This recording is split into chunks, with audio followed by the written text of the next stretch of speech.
एक इंडक्टर और एक रेजिस्टेंस आपस में सीरीज में जुड़े होंगे और उसके क्रॉस कोई पोटेंशियल ड्रॉप या फिर कोई पोटेंशियल सोर्स, एनर्जी सोर्स लगा होगा, तब उसका एनालिसिस करेंगे हम लोग। ठीक, तो चलते हैं अपने पहले पेज पे। हमारा क्या टॉपिक है? Series LR circuit. ठीक, अब देखिए होगा क्या इसमें। सबसे पहले कहाँ से स्टार्ट करेंगे? तो सबसे पहले हमारे पास सर्किट डायग्राम होगा। सर्किट डायग्राम में क्या होगा? एक इंडक्टर और इसके सीरीज में एक रजिस्टर लगा होगा। ठीक, और यहाँ पे एक energy source, alternating energy source हम लोग लगा देते हैं। ठीक, यहाँ पे जो इंडक्टर है इसका इंडक्टेंस हम L मानेंगे, जो रजिस्टर उसका रेजिस्टेंस R मानेंगे। इंडक्टर के क्रॉस जो वोल्टेज होगा उसको मैं VL मानूंगा और जो रेजिस्टेंस के क्रॉस वोल्टेज होगा उसको मैं क्या मानूंगा? VR। मैं एज्यूम करूँगा कि किसी टाइम इंस्टेंट t पर जो इसमें करंट फ्लो कर रही है वो IT है। ठीक, और जो वोल्टेज वेक्टर है या वोल्टेज फेजर है हमारा वो क्या है? VT। VT की वैल्यू कितनी होती है? V0 e⁻j⍵t। ठीक, इसको मैं पहला इक्वेशन बोल दे रहा हूँ। ये हमारा सर्किट डायग्राम है जिसमें मैंने वोल्टेज का इक्वेशन मान रखा है। ठीक, अब इसके आगे बढ़ेंगे हम लोग। तो हम लोग का सबसे पहला वर्किंग क्या होता था? सर्किट की करंट फाइंड आउट करना, सर्किट में करंट कितना है। बट यहाँ पे हम लोग देखेंगे कि हमको पहले इम्पीडेंस बहुत इजीली मिल जाएगा, तो पहले हम लोग इम्पीडेंस कैलकुलेट करेंगे और इम्पीडेंस कैलकुलेट करने के बाद कहाँ बढ़ेंगे? सर्किट के करंट की तरफ। ठीक, दूसरी बात हम लोग क्या करेंगे यहाँ पे, एक चीज़ और करेंगे। करंट का एक रैंडम इक्वेशन, मतलब जिस टाइप का वोल्टेज है कुछ इसी टाइप का करंट का भी इक्वेशन होगा, तो करंट का एक रैंडम इक्वेशन हम लोग एज्यूम कर लेंगे और एज्यूम करने के बाद सॉल्यूशन करेंगे। सॉल्यूशन करने के बाद जो उसमें कांस्टेंट होंगे उनकी वैल्यू आ जाएगी। ठीक, यानी कि करंट की फाइनल वैल्यू हमको मिल जाएगी कब? जब जो करंट की वैल्यू आएगी उसको और जो रैंडम इक्वेशन मैंने लिया हुआ है दोनों को कंपेयर करेंगे और कंपेयर करके कांस्टेंट्स की वैल्यू निकाल लेंगे तो हमको फाइनल वैल्यू करंट की मिल जाएगी। ठीक, तो ये पूरी वर्किंग होगी हमारी आज की। अब इसमें आगे बढ़ते हैं हम। तो देखिए VT हमको पता है, मैं यहीं पे लेट कर रहा हूँ। जो IT है किसी टाइम इंस्टेंट इस पे जो करंट है हमारी सर्किट में ये क्या होगी?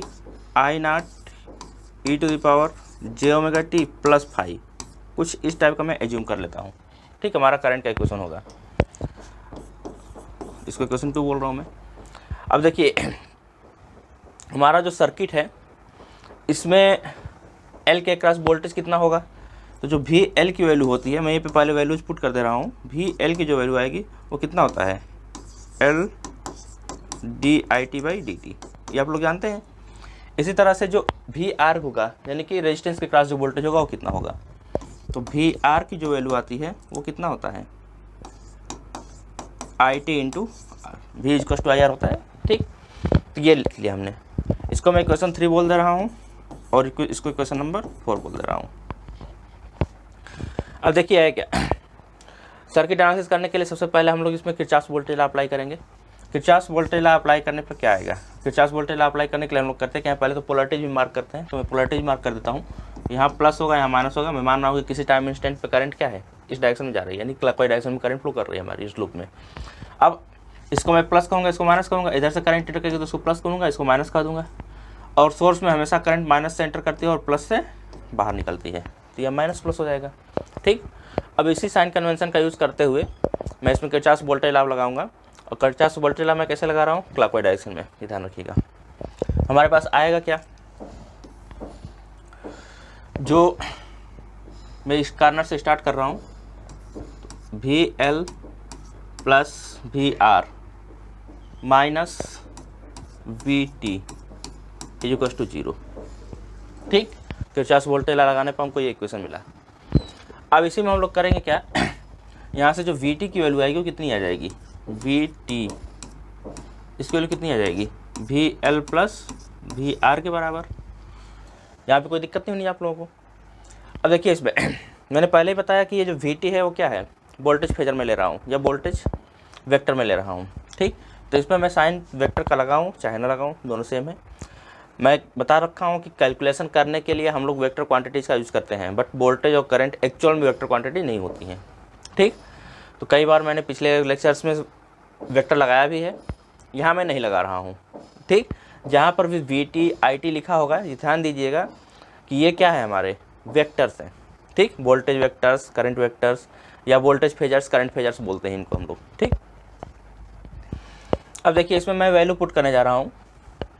इक्वेशन 1 2 3 तीनों हमारे पास, मैं 3 और 4 दोनों से इनकी वैल्यूज पुट कर रहा हूँ मैं, ठीक।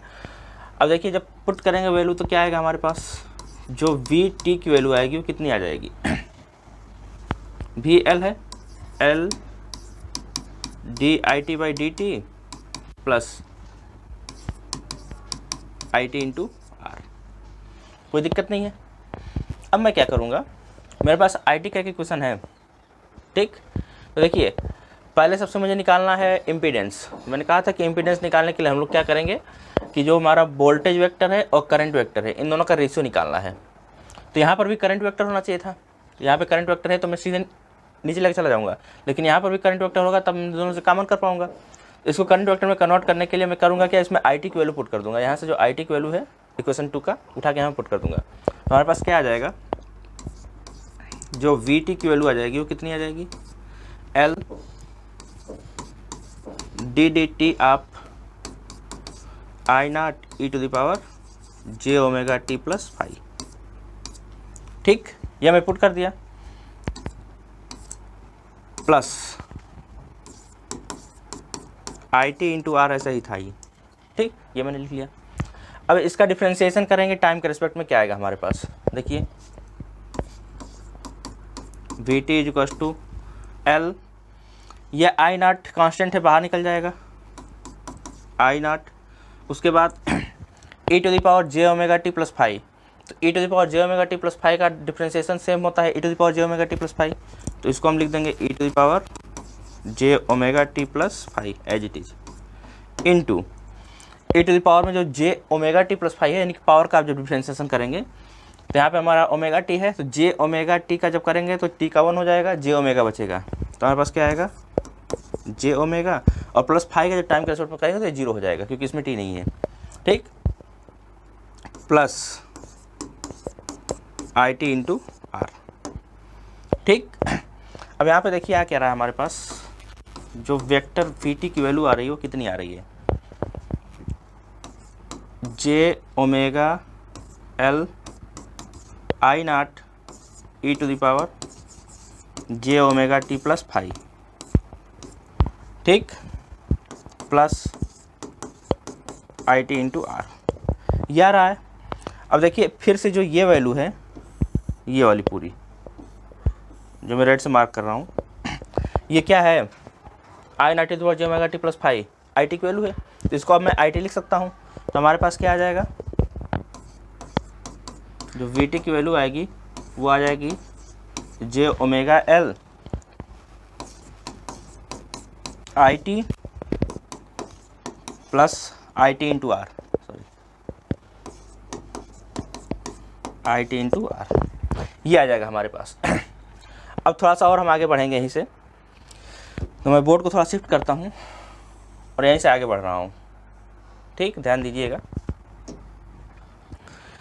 ये जो इक्वेशन है हमारे पास, यहाँ से मैं इम्पीडेंस निकालने जा रहा हूँ। इम्पीडेंस होता क्या है, इम्पीडेंस वेक्टर की बात करूँगा मैं सीधे सीधे।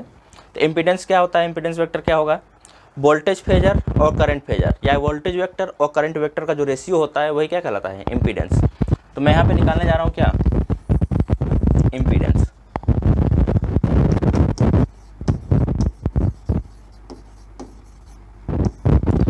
कितना आ जाएगा, यहाँ से देखिए मैं आई टी कॉमन कर रहा हूँ दोनों में से, और आई टी कॉमन करके क्या कर रहा हूँ, लेफ्ट हैंड साइड में डिवाइड करने जा रहा हूँ। तो हमारे पास आ जाएगा we T upon I T. ये दोनों ही फेजर्स हैं, मैंने पहले ही बता रखा है, ये दोनों ही क्या है, फेजर्स है। ऊपर आप वेक्टर लगा सकते हैं, मैं बार बार नहीं लगा रहा हूँ, यहाँ पे आप लगा सकते हैं। ये कितना आ जाएगा, यहाँ पे आ जाएगा हमारे पास जे ओमेगा एल प्लस आर, ठीक। अब देखिए यहाँ पे इसी चीज़ को मैं ऐसे भी लिख सकता हूँ, V T upon I T is equals to vector Z is equals to R plus J omega L, मैं ऐसे लिख सकता हूँ। तो ये वेक्टर जेड की वैल्यू आ जाएगी हमारे पास। वेक्टर मैं यहाँ क्यों लगा रहा हूँ, क्योंकि मैंने पहले ही बताया कि ये भी क्वांटिटी वेक्टर है, ये भी क्वांटिटी वेक्टर है। ठीक, मैं बार बार लिख नहीं रहा हूँ, ये ध्यान दीजिएगा। तो ये हमारे पास क्या आ गया, एक कॉम्प्लेक्स क्वांटिटी आ रही है। यहीं पे मैं एक चीज़ और एज्यूम करने जा रहा हूँ, जो ओमेगा एल है उसको मैं एक्सएल एज्यूम कर लेता हूँ। लेट, यही मैं लिख दे रहा हूँ, इसको मैं क्या एज्यूम कर रहा हूँ, एक्सएल। तो हमारे पास वेक्टर जेड की वैल्यू कितनी आ जाएगी, vector Z is equal to R plus J X L. ठीक, अब यहाँ पे ध्यान दीजिएगा, पीछे ही मैंने बताया था जहाँ पे एक्सएल आ रहा था वो क्या था, ओमेगा एल जो था वो क्या था, ये इंडक्टिव रिएक्टेंस था।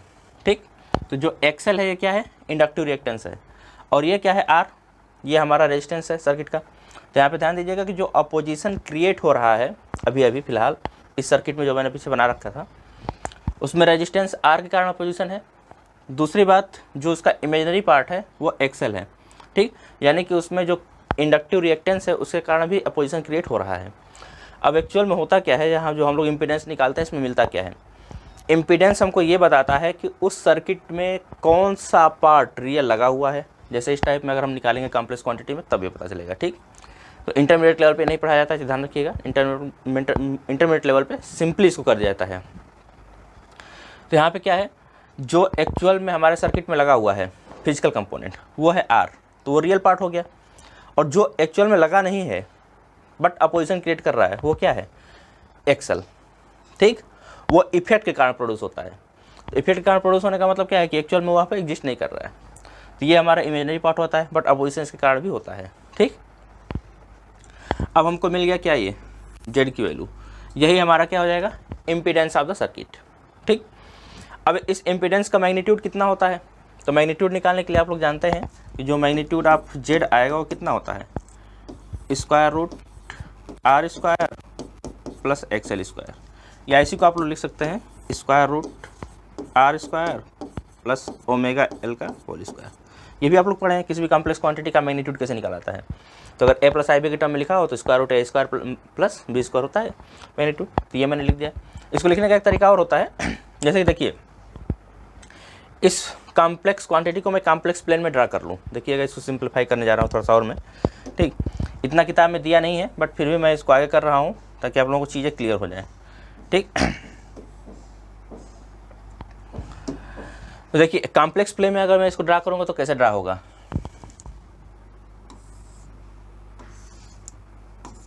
ये हमारा रियल एक्स एक्सिस होता है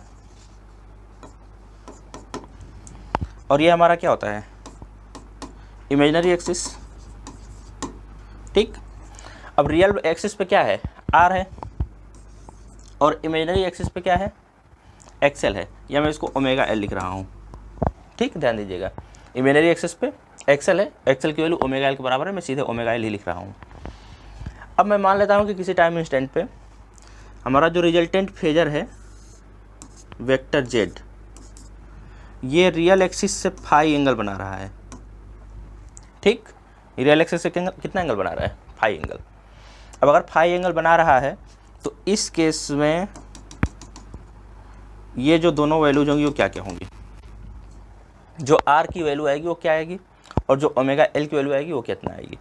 तो देखिए आर की वैल्यू कितनी आ जाती है, अगर ये वेक्टर जेड है तो ये इसका पोजीशन होता है मैग्नीट्यूड। तो इसमें हम लोग बात करते हैं आर की वैल्यू की। तो चूंकि इधर से एंगल फाई बना हुआ है तो ये आ जाता है R is equal to magnitude of Z cos phi. ठीक, आप लोग पिछले पढ़ चुके हैं किसी भी वेक्टर को दो कंपोनेंट्स में कैसे ब्रेक करते हैं। तो यहाँ पे हम लोग क्या कर रहे हैं, वेक्टर जेड को एक्स कंपोनेंट और वाई कंपोनेंट में ब्रेक कर रहे हैं जनरली। तो अगर फाई एंगल इधर है तो magnitude of Z cos phi ये आ जाएगा, और इधर से ओमेगा एल की वैल्यू कितनी आ जाएगी, ये आ जाएगा magnitude of Z sine phi. ठीक, चूंकि एंगल इधर से बना हुआ है तो इधर क्या आ जाएगा, magnitude of Z sine phi. अब ध्यान से देखिएगा, magnitude of Z cos phi ये है, magnitude of Z sine phi ये है। तो यहाँ से क्या कंफर्म हो रहा है कि इस ये वेक्टर जेड मैंने माना हुआ है। अगर यहाँ से भी आप लोग निकालेंगे तो देखिए क्या आ रहा है, हमको मैग्नीट्यूड ऑफ जेड की वैल्यू निकाली थी ना। तो मैग्नीट्यूड ऑफ जेड की वैल्यू कैसे मिलेगी, इसका स्क्वायर करूँ, इसका स्क्वायर करूँ, दोनों को जोड़ दूँ। क्यों मैं कर रहा हूँ, क्योंकि हमारा क्या है, हाइपोटेन्यूस है। हाइपोटेन्यूस की वैल्यू निकालने के लिए करते क्या है जनरली, परपेंडिकुलर का स्क्वायर प्लस बेस का स्क्वायर हाइपोटेन्यूस के स्क्वायर के बराबर होता है। ठीक। तो vector Z dot of vector Z करेंगे हम लोग, हमारे पास जो क्वांटिटी आएगी वो क्या आ जाएगी, इसका स्क्वायर प्लस इसका स्क्वायर। जब इधर से vector dot Z of vector Z जब करेंगे तो जेड स्क्वायर आएगा, तो जेड स्क्वायर की वैल्यू कितनी आ जाएगी, यहीं से जेड स्क्वायर की जो वैल्यू आएगी वो कितनी आ जाएगी, omega L square plus R square. ठीक। और इसी चीज़ को अगर हम लोग निकालें, सॉल्व कर दें, तो यहाँ से जेड की वैल्यू कितनी आ जा रही है, मैग्नीट्यूड ऑफ जेड की जो वैल्यू आ रही है वो कितनी आ जा रही है, स्क्वायर रूट में omega L square plus R square. तो यहाँ से भी आप लोग निकाल सकते हैं इसको। ठीक। या फिर कॉम्प्लेक्स क्वांटिटीज में आप लोग जानते हैं, डायरेक्ट वहीं से लिख दीजिए, क्या दिक्कत है। तो ये चीज़ है। अब देखिए यहाँ से एक चीज़ और मैं निकालूंगा, हमको आर और ओमेगा एल की वैल्यू मिल गई। ठीक। ठीक। यहीं से आप लोग चाहें तो एंगल निकाल सकते हैं कि ये जो एंगल फाई है ये कितना आएगा। तो देखिए हमारे पास ये क्या है, magnitude of Z cos phi है, इधर क्या है साइन फाई है। तो अगर हम लोग दोनों को डिवाइड कर दें तो कितना आ जाएगा हमारे पास, देखिए X L upon R is equal to magnitude of Z sine phi upon magnitude of Z cos phi. अब यहाँ से मैग्नीट्यूड ऑफ जेड से जेड कैंसिल आउट हो जाएगा, cos phi upon sine phi upon cos phi क्या आ जाएगा, tan phi. इसकी वैल्यू कितनी आ जाएगी, एक्सएल अपान आर, या इसी को आप लोग क्या लिख सकते हैं, ओमेगा एल अपान आर। यहाँ से अगर फाई की वैल्यू निकालना चाहें तो ये कितना आ जाएगा, tan inverse omega L upon R. ठीक। तो यहाँ से आप लोग क्या निकाल सकते हैं, फाई की वैल्यू। अब देखिए लीजिएगा, मैं वेक्टर जेड की वैल्यू यहाँ से मैं क्यों लिख रहा हूँ, क्योंकि मुझे करंट की फाइनल वैल्यू चाहिए थी और करंट की फाइनल वैल्यू भी नहीं मिली है। करंट की ये जो वैल्यू है वो एज्यूम्ड वैल्यू है, जो मैंने ये मान रखा है ये क्या है, मैंने एज्यूम किया हुआ है। जैसे हमको आई नॉट की वैल्यू नहीं पता, फिर यहाँ फाई की वैल्यू कितनी होगी ये नहीं पता, तो ये हमको निकालना पड़ेगा। ठीक। तो मैं अब इन दोनों से क्या करने जा रहा हूँ, वेक्टर जेड की वैल्यू निकालने जा रहा हूँ, कितना आएगा। फिर से मैं आगे बढ़ रहा हूँ,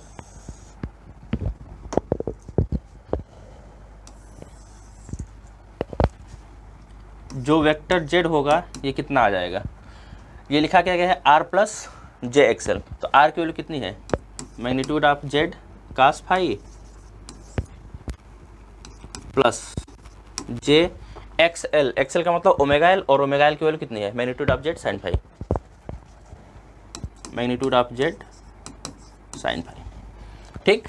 अब यहाँ पे मैग्नीट्यूड ऑफ जेड आप लोग कॉमन कर सकते हैं, तो वेक्टर जेड की वैल्यू कितनी आ जाएगी, magnitude of Z cos phi plus J sine phi. ठीक। अब इसी में आगे और हम बढ़ेंगे, तो वेक्टर जेड की वैल्यू कितनी आ जाएगी। अब देखिए कास फाई प्लस जे साइन फाई ये क्या होता है, e to the power j phi लिख सकता हूँ मैं। यहाँ पे कितना आ जाएगा, magnitude of Z E to the power j phi. ये फार्मूला आप लोग पढ़े हैं। तो वेक्टर जेड को मैं ऐसे भी लिख सकता हूँ, ये ध्यान दीजिएगा, जो वेक्टर जेड है उसको मैं ऐसे भी लिख सकता हूँ। ठीक।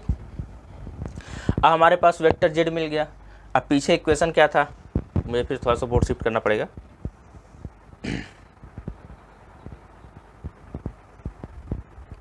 ये है हमारे पास vector V t upon vector I t किसके बराबर आ रहा है, वेक्टर जेड के बराबर।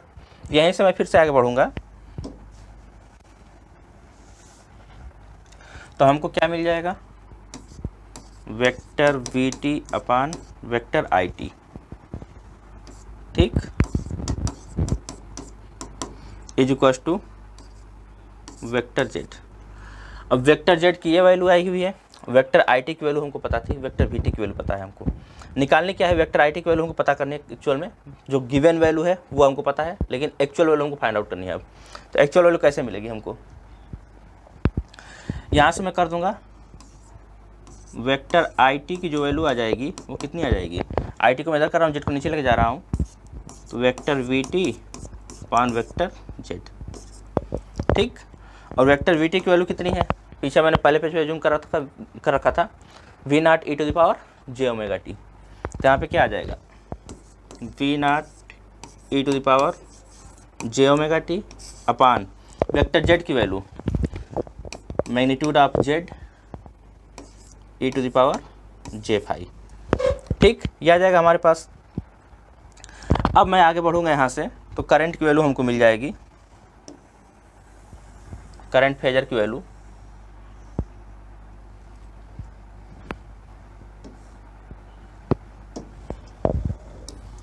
करंट फेजर की फाइनल वैल्यू कितनी मिल रही है, vector I T equal to कितना आ जाएगा, V naught upon magnitude of Z E to the power J omega T into E to the power minus of J phi. ठीक, ये जो नीचे क्वांटिटी थी इसको मैं क्या कर दिया, ऊपर लेके चला गया डिनोमिनेटर से नोमिनेटर पे। अब क्या आ जाएगा, जो वेक्टर आई टी की वैल्यू आ जाएगी वो कितनी आ जाएगी, V naught upon magnitude of Z की वैल्यू कितनी थी, अभी मैंने लिखा था square root R square plus omega L का होल स्क्वायर। ठीक, into E to the power J common कर दिया मैंने, चूँकि बेस सेम है तो पावर्स ऐड हो जाएंगी, यहाँ क्या आ जाएगा ओमेगा टी माइनस फाई। ठीक, ये हमारे पास आएगी किसकी वैल्यू, करंट फेजर की वैल्यू। अब देखिए यहाँ से क्या कंक्लूजन निकल रहा है, हमारे पास जो आई टी की वैल्यू टेकन थी, मतलब जो ली गई थी वो क्या थी, I T is equal to I naught E to the power J omega T plus phi, ये मैंने माना हुआ था, एज्यूम्ड वैल्यू थी। और यहाँ पे क्या आ गया, I naught E to the power J omega T minus phi. ठीक, अब देखिए कंपेयर करने जा रहा हूँ मैं इन दोनों को, मैं इसको इक्वेशन नंबर 5 मान रहा हूँ, इसको इक्वेशन नंबर 6 कर दे रहा हूँ, ये इक्वेशन नंबर 2 था पहले से ही है। ठीक, 6 ना कर करके इक्वेशन नंबर 2 था ही पहले से, इसको मान रहा हूँ। अब यहाँ पे क्या आ जाएगा, इन दोनों को जब कंपेयर करेंगे आप लोग तो आई नॉट की वैल्यू कितनी आ जाएगी, जो आई नॉट आ रहा है कितना आ रहा है, V naught upon square root R square plus omega L का होल स्क्वायर। ठीक, या ऐसी चीज़ को मैं क्या लिख सकता हूँ, V naught upon square root R square plus X L square मैं लिख सकता हूँ, ये आई नॉट की वैल्यू आ गई। और इसी तरह से जो फाई की वैल्यू आ रही थी वो फाई किसके बराबर आ गया, माइनस फाई के बराबर। दोनों मैंने फाई ही ले लिया है, अगर थीटा लिया होता तो माइनस फाई आता तो कोई दिक्कत नहीं है, फाई जो है माइनस फाई के बराबर आ रहा है मान लीजिए। ठीक, तो थीटा अगर लिया होता तो थीटा आता, मान लीजिए जो एज्यूम किया था मैंने, अगर यहाँ पे थीटा लिया होता तो थीटा किसके बराबर आता, माइनस फाई के बराबर मान। तो यही चीज़ यहाँ पे हम थोड़ी सा मिस्टेक हो गई, इसको अलग मानना था ताकि आप लोगों को चीज़ें क्लियर हो जाती। तो मैंने फाई लिया तो माइनस फाई के बराबर आ रहा है, मतलब यहाँ से क्या कंक्लूजन निकल रहा है कि जो मैंने करंट निकाला, ठीक, वो वोल्टेज से 5 डिग्री लैग कर रहा होगा। ठीक, और ऐसे भी आप लोग जानते हैं कि जो इंडक्टिव सर्किट्स होती हैं, इंडक्टिव सर्किट्स में जो वोल्टेज होता है वो क्या होता है, लैग करता है, सॉरी करंट जो होता है वो लैग करता है, वोल्टेज लीड करता है। ठीक, तो यहाँ पे करंट क्या कर रहा है, लैग कर रहा है, वोल्टेज लीड करेगा। तो यहाँ से कंफर्म हो रहा है, वोल्टेज का इक्वेशन आप लोगों के पास है, वी टी का इक्वेशन क्या था, V naught to the power J omega T था, और यहाँ minus J omega T minus phi आ रहा है, मतलब क्या है 5 डिग्री लैग कर रहा है करंट। ठीक, तो ये कंक्लूजन निकला। अब देखिए यहाँ से हम लोग बनाएंगे फेजर डायग्राम। ठीक, हमारे पास क्या बनाना है, फेजर डायग्राम। फेजर डायग्राम बनाने के लिए हम लोग किसका यूज़ करते हैं, देखिए फेजर डायग्राम बनाने के कई तरीके हैं और बहुत सारे रेफरेंस बुक्स हैं या फिर जो भी बुक्स हैं तो वो कई तरीके से बनाते हैं, तो उसमें कन्फ्यूजन ना क्रिएट कीजिएगा, कन्फ्यूज ना होइएगा। मैं एक बनाता हूँ, उसमें हो सकता है कि आप लोगों को थोड़ा सा कॉम्प्लिकेटेड लगे, बट कई चीज़ें उसमें एक साथ लिखूँगा मैं। ठीक, चीज़ें समझ में आ जाएंगी। इसके लिए मैं करूँगा क्या, मैं अगले पेज पे चलता हूँ, मैं सारे इक्वेशंस को पहले लिख लेता हूँ। ठीक, इक्वेशंस को जहाँ मैं लिस्ट कर लूँगा तो ज़्यादा आसान हो जाएगा बनाना। मैंने माना क्या क्या है, V T is equal to V naught E to the power J omega T, इसको इक्वेशन में ए बोल दे रहा हूँ, ये जो मैंने जूम किया था। हमारे पास आई टी का जो इक्वेशन आ गया वो कितना आ गया, I naught E to the power J omega T minus phi, ये आ गया हमारे पास। यहाँ पे आई नॉट कितना है, V naught upon square root R square plus omega L square, या इसी को मैं लिख सकता हूँ क्या, V naught upon magnitude of Z. ठीक, यहाँ पे किसके बराबर हो गया, आई नॉट के बराबर। अब देखिए फेजर डायग्राम बनाते समय हम लोग कई चीज़ें निकालते हैं।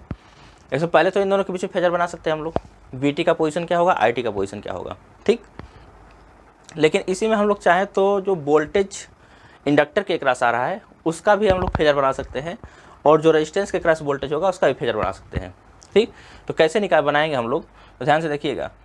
मैं यहीं पे वी आर और वी एल कैलकुलेट करने जा रहा हूँ। वी आर मतलब रेजिस्टेंस के क्रॉस वोल्टेज और वी एल का मतलब इंडक्टर के क्रॉस वोल्टेज, ये दोनों कैलकुलेट करने जा रहा हूँ।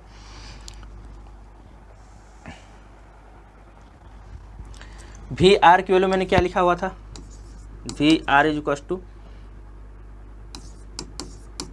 आई टी इंटू आर, और आई टी की वैल्यू आई कितनी है, ये आ गई, तो यही वैल्यू मैं पुट कर दूंगा, तो हमारे पास क्या आ जाएगा, R I naught E to the power J omega T minus five. ठीक, ये किसकी वैल्यू आ गई, वी आर की वैल्यू। इसको मैं इक्वेशन नंबर, इसको कुछ नहीं माना हूँ, इसको इक्वेशन बी बोल रहा हूँ मैं, इसको इक्वेशन नंबर सी बोल दे रहा हूँ। ठीक, इसी तरह से मैं निकालने जा रहा हूँ वी एल की वैल्यू, ये कितना आ जाएगा, L D I T by D T करके आ जाएगा। ठीक, अब वी एल की वैल्यू कितनी आ जाएगी, तो देखिए मैं पुट करने जा रहा हूँ इसी में value, L d d t of I, तो कितना आ जाएगा, I naught E to the power J omega T minus five, sorry minus five. ठीक, ये हमारे पास आ जाएगा, इसका डिफ्रेंशिएशन कर दीजिए, तो कितना आ जाएगा हमारे पास, वी एल की वैल्यू, एल आई नॉट बाहर निकलेगा, यहाँ पे जब इसका डिफ्रेंशिएशन करेंगे आप लोग e to the power J omega T minus five का, तो एज इट इज आएगा e to the power J omega T minus five, as it is आ गया, into E to the power J omega t का जब करेंगे, power का जब करेंगे तो क्या आ जाएगा, जे ओमेगा। ठीक, यानी कि इसी को मैं क्या लिख सकता हूँ, j omega L I naught E to the power J omega T minus five. ठीक, अब देखिए यहाँ पे ये तो आ गया हमारे पास, लेकिन इसमें जे भी आया हुआ है। ठीक, अब जे आया हुआ है, जे हमारे पावर में होना चाहिए था, नीचे आया हुआ है, तो जे को पावर में भेजने का क्या तरीका था, सिंपल सा मैंने बताया हुआ था कि जो हमारे पास जे आता है वो कैसे लिखा आता है, इसको मैं लिख सकता हूँ omega L I naught E to the power J omega T minus five, ये रहेगा ही रहेगा, into E to the power j pi by two में लिख सकता हूँ, ये मैंने बताया था ना, e to the power j pi by two, क्यों हो जाता है e to the power j pi by two, जब आप लोग लिखेंगे तो क्या हो जाता है, cos pi by two plus J sine pi by two, cos pi by two की value 0 plus J sine pi by two की वैल्यू 1, क्या आ जाएगा, ये जे के बराबर आएगा, यानी जे को क्या मैं लिख सकता हूँ, e to the power j pi by two में लिख सकता हूँ। ठीक, वही काम मैंने यहाँ पे किया हुआ है। अब देखिए फिर से यहाँ पे बेस सेम हो रहा है। ठीक, और बेस सेम हो रहा है तो इसका मतलब क्या है, पावर सेट हो जाएंगी, तो पावर्स को मैं यहाँ पे ऐड कर दे रहा हूँ ताकि बगल में मुझे स्पेस मिल जाए। तो यहाँ से भी एल की वैल्यू कितनी आ जाएगी, omega L I naught E to the power J omega T minus five plus pi by two, ये क्या हो गया, पावर ऐड हो गई। ठीक, अब देखिए यहाँ पे मैं इसको मार्क कर दे रहा हूँ रेड से, ये जो इक्वेशन है इसको मैं बोल रहा हूँ इक्वेशन नंबर डी। ठीक, हमको वी एल की वैल्यू मिल गई, वी आर की वैल्यू मिल गई, आई टी की वैल्यू मिल गई और वी टी की वैल्यू मिल गई। अब इन चारों को लेकर के मैं एक ही में फेजर डायग्राम बनाने जा रहा हूँ। ठीक, जो आपके बुक में बनाया गया है उसको मैं पहले बना रहा हूँ, थोड़ा सा आसान है, उसके बाद थोड़ा सा मैं बढ़ा दूंगा जो अदर्स बुक्स में है। ठीक, तो इसमें देखिए है क्या, फेजर डायग्राम ड्रा करने के लिए हम लोग करेंगे क्या क्या, सबसे पहले तो मैं एक रियल एक्सिस ड्रा कर लूँगा, ये इमेजिनरी एक्सिस होती है हमारी। सबसे पहला मैं किसको ड्रा करूँगा, वी टी को। ठीक, अब वी टी को ड्रा करूँगा तो वी टी में क्या है, V naught E to the power J omega T, मतलब एम्पलीट्यूड वी नॉट है और ओमेगा टी फेज है इसका, मतलब ओमेगा टी एंगल है। तो रियल एक्स एक्सिस के साथ ओमेगा टी एंगल बनाते हुए कौन सा हो जाएगा हमारा, सॉरी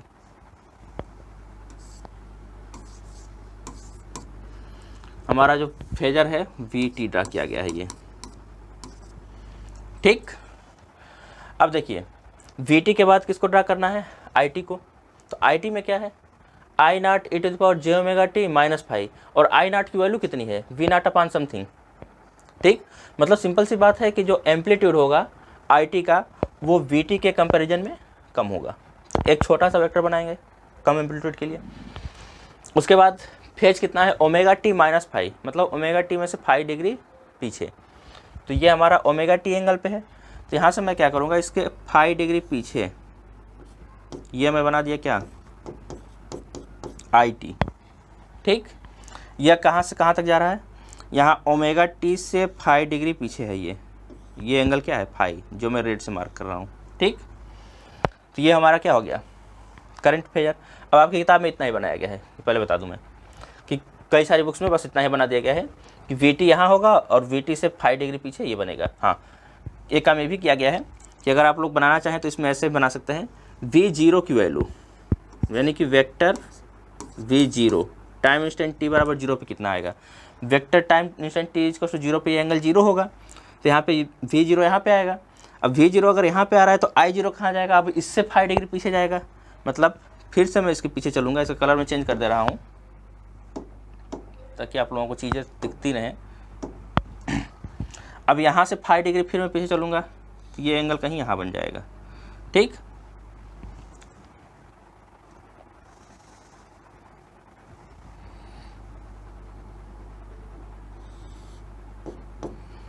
ये कहीं यहाँ आ जाएगा जो यहाँ से 5 डिग्री बना रहा होगा।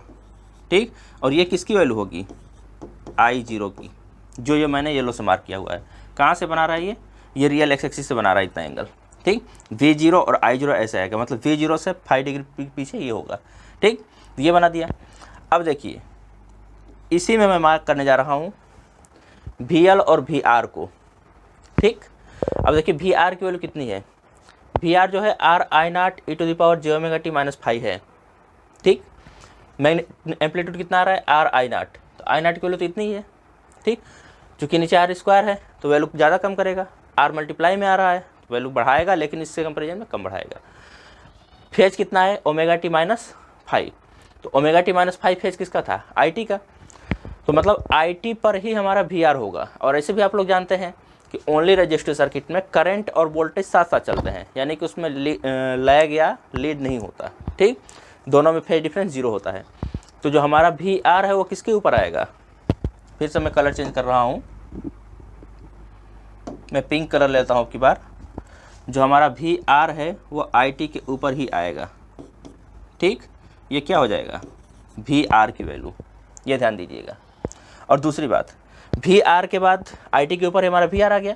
अब VR के बाद किसको ड्रा करना है VL को। अब VL में देखिए ध्यान से, VL में क्या आ रहा है फिर से ⍵L × I0, ध्यान से देखिएगा। तो एम्पलीट्यूड फिर क्या होगा I0 है तो अपान में ⍵L² स्क्वायर रूट में आई है। ठीक, मतलब क्या है यहाँ पर भी एम्पलीट्यूड घटेगा, कितना घटेगा V0 से तो कम ही होगा, सिंपल सी बात है, ⍵L मल्टीप्लाई हो रहा है। ठीक, तो थोड़ा सा बढ़ेगा बट V0 से कम ही आएगा। दूसरी बात, जो फेज की बात करते हैं तो यहाँ ज़्यादा इंपॉर्टेंट फेज होता है। फेज में क्या आएगा ⍵t−5 तो है ही, तो ⍵t−5 कौन सा है, ये जो VR बनाया हूँ यही है, VR कह लीजिए या IT कह लीजिए, ये वाला क्या है ⍵t−5 है। इसमें प्लस π/2 हो रहा है, मतलब VR से 90 डिग्री आगे कौन होगा VL। तो मैं यहाँ पे अब पिंक से मार्क कर रहा हूँ, ये हमारा क्या है VL फेजर है, ये VR फेजर है। इन दोनों के बीच में एंगल कितना बनेगा, दोनों पिंक वालों के बीच का जो एंगल है ये है 90 डिग्री। ठीक, VR यहाँ आ रहा है तो VR से 90 डिग्री फेज में आगे कौन होगा VL। ये इस तरह से फेजर डायग्राम बनता है, ये ध्यान दीजिएगा। ठीक, फेजर डायग्राम ड्रा करने के लिए फेज का एम्पलीट्यूड ध्यान दीजिएगा, एम्पलीट्यूड में VT सबसे ज़्यादा होता है, V0 सबसे ज़्यादा होता है, फिर V0 में समथिंग कम होता चला जाता है डिवाइड करने के चलते। बाकी ऐसे फेजर डायग्राम हमारा बन जाएगा। ठीक, तो ये हमको जहाँ तक मिलेगा आप लोगों को चीज़ें क्लियर हुई होंगी। आप लोग चाहें तो सिर्फ और सिर्फ 2 बना के छोड़ सकते हैं, VL VR को ना ड्रा कीजिए, IT VT को ड्रा कीजिए। बहुत कोशिश करते हैं तो V0 I0 को सॉरी V0 और I0 को ड्रा कर दीजिए। ठीक, इतने में आप लोग कर देंगे तो कोई भी नंबर नहीं कटेगा। आप लोग चाहें तो VL और VR को भी ड्रा कर सकते हैं, बहुत ज़्यादा टफ नहीं है, उसमें सिर्फ और सिर्फ क्या करना है कैलकुलेशन कर लेना, अलग से आपको कैलकुलेशन करके ड्रा कर देना है। ठीक, अब मैं फिर से थोड़ा सा और आगे चलूँगा। अब हमारे पास कुछ वेरिएशंस देखने हैं। क्या क्या वेरिएशन देखना है, तो देखिए variation of I0 and Z with omega. ठीक, दैट इज विद फ्रीक्वेंसी। ठीक, मतलब आई नॉट और जेड का जो वेरिएशन है किसके साथ देखेंगे हम लोग, फ्रीक्वेंसी के साथ। तो देखिए आई नॉट की वैल्यू कितनी आई हुई है, I naught is equal to V naught upon magnitude of Z या V naught upon square root R square plus omega L square, ये था हमारा। उसी तरह से जेड की वैल्यू पता ही है, मैग्नीट्यूड ऑफ जेड कितना है, square root R square plus omega L square. ठीक, अब इनका वेरिएशन कैसे कैसे देखेंगे हम लोग, वेरिएशन कितना होगा। तो देखिए यहाँ पे ये जो है आई नॉट जो है, फ्रीक्वेंसी ओमेगा एल बढ़ने के साथ ये क्वांटिटी बढ़ेगी, और क्वांटिटी के बढ़ने के साथ जो आई नॉट की वैल्यू होगी वो क्या होगी, डिक्रीज करेगी। तो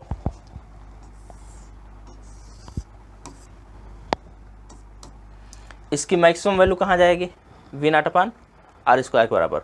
ये क्वांटिटी अगर ओमेगा हम जीरो ले लें तो ये क्वांटिटी जीरो हो जाएगी, यहाँ आर बचेगा, वी नॉट अपान आर इसकी क्या होगी, मैक्सिमम वैल्यू। ठीक, तो आई नॉट की मैक्सिमम वैल्यू कहाँ जाएगी, वी नॉट अपान आर के बराबर।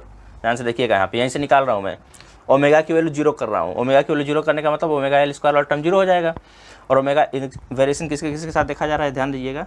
इधर मैं ओमेगा ले रहा हूँ, ओमेगा का मतलब 2πf होता है। ठीक, यानी कि फ्रीक्वेंसी बढ़ रही है उसके साथ ओमेगा बढ़ेगा। और इधर मैं क्या ले रहा हूँ, I naught R magnitude of Z, दोनों का वेरिएशन मैं एक ही पे शो कर रहा हूँ। ठीक, तो अभी मैं किसके लिए बात कर रहा हूँ, आई नॉट के लिए। तो आई नॉट के लिए बात कर रहा हूँ, तो आई नॉट की मैक्सिमम वैल्यू कितनी होगी, ये ध्यान दीजिएगा। ओमेगा की वैल्यू मैं जीरो कर रहा हूँ तो ये क्वांटिटी जीरो हो जाएगी, V naught upon square root R square, या आर स्क्वायर को बाहर निकाल दी तो आर बचेगा, तो मैक्सिमम वैल्यू क्या होगी, वी नॉट अपान आर के बराबर। अब वी नॉट अपान आर से हमारा ग्राफ डिक्रीज करना शुरू करेगा, और जैसे जैसे ये वैल्यू डिक्रीज करेगी, सॉरी ये ओमेगा की वैल्यू इंक्रीज करेगी, ये पूरी की पूरी वैल्यू इंक्रीज करेगी, और डिनोमिनेटर की वैल्यू अगर इंक्रीज कर रही है तो इसका मतलब आई नॉट की वैल्यू क्या करेगी, डिक्रीज करेगी। तो ये हमारा डिक्रीज करता हुआ चला जाएगा। ठीक, ये नीचे मैं टच नहीं करा रहा हूँ, ये क्या हो रहा है, इनफाइनाइट की तरफ टेंड कर रहा है। माना जाएगा कि इनफाइनाइट फ्रीक्वेंसी पर जाकर के हमारा जो आई नॉट होगा वो जीरो होगा। ठीक, तो फ्रीक्वेंसी बढ़ती चली जाएगी। तो ये चीज़ है यहाँ पे। अब देखिए जेड के लिए क्या आएगा, तो जेड की जो मिनिमम वैल्यू आएगी फ्रीक्वेंसी के साथ कितनी आएगी, यहाँ पे ध्यान से देखिए, ये जेड है मिनिमम वैल्यू, मतलब कि फ्रीक्वेंसी ओमेगा की वैल्यू जीरो कर देता हूँ मैं। ठीक, और जैसे इसको जीरो करेंगे तो स्क्वायर रूट आर स्क्वायर बचेगा, स्क्वायर रूट आर स्क्वायर का मतलब आर बचेगा। तो ये जो ग्राफ है हमारी मिनिमम वैल्यू जो जेड की होगी वो हमारा कहाँ आएगा, आर पे। ठीक, यहाँ से यहाँ तक की ये वैल्यू क्या है, आर है। ठीक, जीरो से लेकर के पूरा, तो ये हमारा आर हो गया। और आर के बाद ये बढ़ना शुरू करेगा, ध्यान से देखिएगा। अगर ओमेगा की वैल्यू बढ़ाएंगे हम तो क्या होगी, मैग्नीट्यूड ऑफ जेड बढ़ना शुरू करेगा। क्या आएगा, ये हमारा ग्राफ कुछ ऐसा आता है। ठीक, तो हमारे पास क्या हो गया, ये जो ग्राफ बनाया मैंने, ये मैंने आई नॉट का ग्राफ बनाया, और ये जो ग्राफ बनाया किसका बनाया हुआ है, ये मैग्नीट्यूड ऑफ जेड का ग्राफ बनाया मैंने। ठीक, तो ये इन दोनों का वेरिएशन है। इसी तरह से आप लोग ड्रा कर सकते हैं वी एल और वी आर का वेरिएशन। ठीक, तो वी एल और वी आर तो मैंने पीछे निकाल रखा था, तो वहीं पे मैं वेरिएशन शो कर देता हूँ। तो एक ग्राफ ही हो जाएगा। वी एल और वी आर का वेरिएशन कैसे होगा देखिए, मैं बता देता हूँ उसमें भी। ये हमारे पास फेजर डायग्राम था, इसी पेज को मैं थोड़ा सा ऊपर कर लेता हूँ। ठीक, कंप्रेस करके थोड़ा सा ऊपर कर देता हूँ।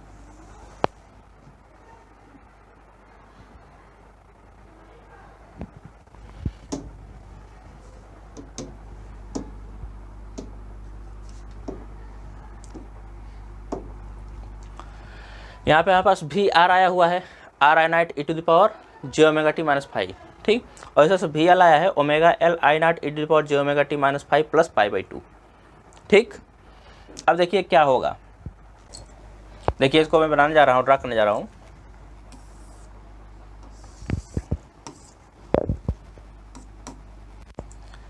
यहाँ पे अगर ध्यान से देखेंगे आप लोग तो वी आर में क्या आ रहा है, R I naught E to the power J omega T minus 5। अगर हम लोग टाइम टी बराबर जीरो पर बात करेंगे तो ये हमारा टर्म क्या हो जाएगा, ओमेगा टी वाला जो टर्म जीरो हो जाएगा, ई टू द पावर -5 बचेगा। यहाँ से सिर्फ आर आई नॉट बचेगा। ठीक, और आई नॉट की वैल्यू हमारे पास क्या थी, देखिए मैं लिख देता हूँ यहीं पे, V R is equal to R I naught E to the power -j5 बचा हुआ है। अब आई नाट की वैल्यू कितनी है, एक चीज़ तो टर्म है, एक चीज़ तो फिक्स है, e⁻−j5 बच रहा है, मतलब ये एक्सपोनेंशियली ग्राफ डिक्रीज करेगा, पहली चीज़।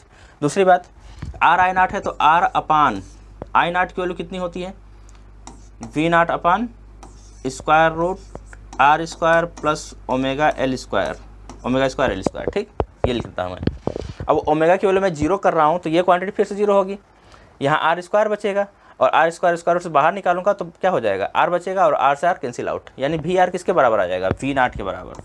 वी आर जो आएगा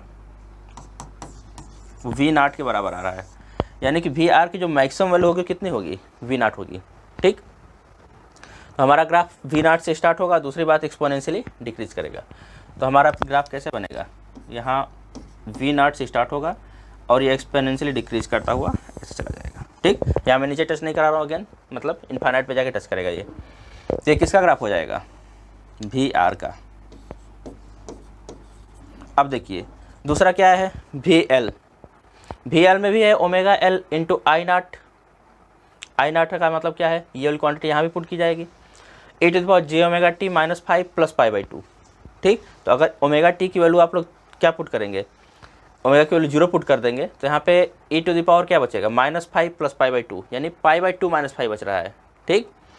तो π/2 -5 बचने का मतलब क्या है कि ग्राफ ये इंक्रीज करेगा, e⁻ में पॉजिटिव आ रहा है, नेगेटिव नहीं आ रहा, तो ये पहले तो ग्राफ इंक्रीज करेगा। दूसरी चीज़ यहाँ पे ओमेगा है तो मल्टीपल में भी ओमेगा है, ये भी ग्राफ की वैल्यू को बढ़ाएगा, ठीक। तो यहाँ पे ये ग्राफ इंक्रीजिंग आएगा और एक्सपोनेंशियली इंक्रीजिंग आएगा। तो यहाँ पे क्या आ जाएगा, जो ग्राफ हमारा स्टार्ट होगा कहाँ से स्टार्ट होगा, 0 से, और ये कुछ ऐसे आ जाएगा, ठीक। ये किसका ग्राफ हो जाएगा, वी एल का, सॉरी वी एल का, ये हमारा वी एल का ग्राफ हो जाएगा। तो ये हमारा वी एल का ग्राफ हो गया, हमारा वी आर का ग्राफ हो गया। तो इस तरह से हम लोग वी एल और वी आर के भी वेरिएशन को ड्रा कर सकते हैं, ठीक।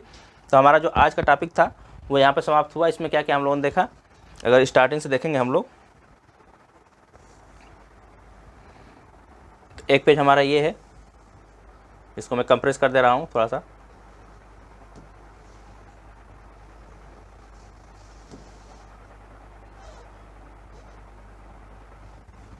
सीरीज एलआर सर्किट में पहले हम लोगों ने एज्यूम किया था, फिर हमने वी की वैल्यू निकाली, फिर आई की वैल्यू निकाली, फेजर डायग्राम बनाया, फेजर डायग्राम पे पीछे बनाया हुआ है। इससे हम लोगों ने क्या कैलकुलेट किया हुआ है, इम्पीडेंस की वैल्यू।